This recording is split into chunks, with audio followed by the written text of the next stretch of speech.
লুপ্তপ্রায় দেশীয় মাছ সংরক্ষণে এগিয়ে এলো জীববৈচিত্র্য রক্ষা দপ্তর।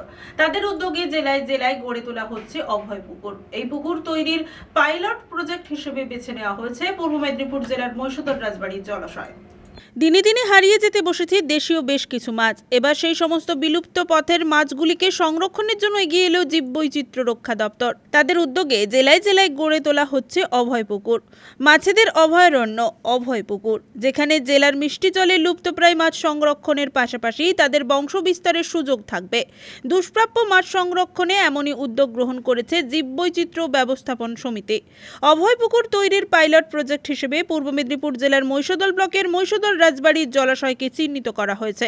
এতে দেশীয় মাছের উৎপাদন বাড়ানোর পাশাপাশি চাষিদের ছোট মাছ চাষে বাড়তি উৎসাহ যোগাবে। গ্রামগঞ্জের পুকুর খালবিল একসময় ছোট বড় বিভিন্ন দেশীয় মাছে পুষ্ট থাকত।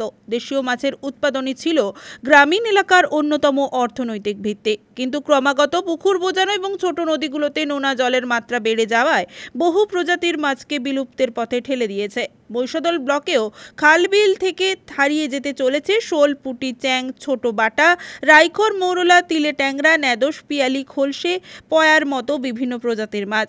এই মাছদের হারিয়ে যাওয়া যে নিছক গল্প কথা নয়, সেটা মাছ বাজারগুলোতে গেলেই চাক্ষুষ করা যায়।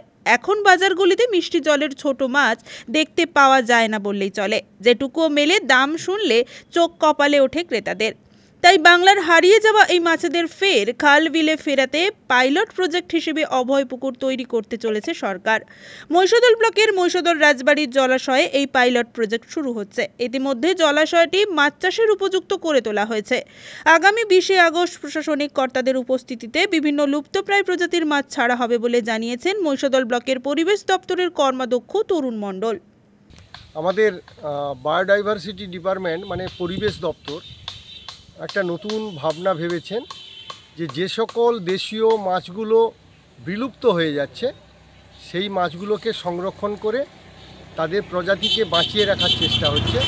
তার জন্য এই অভয় পুকুর তৈরি হচ্ছে। এই অভয় পুকুরে আমরা বিভিন্ন ধরনের হারিয়ে যাওয়া মাছ, যেমন ভেতে মাছ, গাংধরা মাছ, এই ধরনের বিভিন্ন ধরনের মাছ, পুঁটি মাছ, দেশীয় পুঁটি মাছ, সরলা পুঁটি মাছ, বাম মাছ, এই সকল মাছগুলোকে সংরক্ষণ করা হচ্ছে। বলছি কতদিন মধ্যে এই প্রকল্পের কাজ শুরু হবে বা কতদিনের মধ্যে মাছ সাধারণ মানুষের সামনে তুলে ধরা সম্ভব হবে? আমরা আগামী 20 আগস্ট আমাদের মাছগুলো সব ছাড়া হবে এবং আমাদের এই দপ্তরের যারা আধিকারিকরা থাকবেন, আমাদের মহিষাদল পঞ্চায়েত সমিতির সভাপতি শিউলি দাস থাকবেন, আমাদের বিধায়ক, মহিষাদলের বিধায়ক মাননীয় তিলক কুমার চক্রবর্তী মহাশয় থাকবেন এবং আমরা ওই দিনই উদ্বোধন করব বলে আমরা সিদ্ধান্ত নিয়েছি। মানে একটি পুকুরের মধ্যে এই বিভিন্ন প্রজাতির মাছ থাকবে? হ্যাঁ, এটা হচ্ছে বিভিন্ন মিশ্র চাষ হবে। আমাদের মিশ্র চাষের মাধ্যমে আমাদের বিভিন্ন প্রজাতির যে হারিয়ে যাওয়া মানে বিলুপ্ত প্রজাতির মাছগুলোকে, দেশীয় মাছগুলোকে আমরা সংরক্ষণ করব। রঞ্জন মাইতির রিপোর্ট, খবর বিসিবিএস।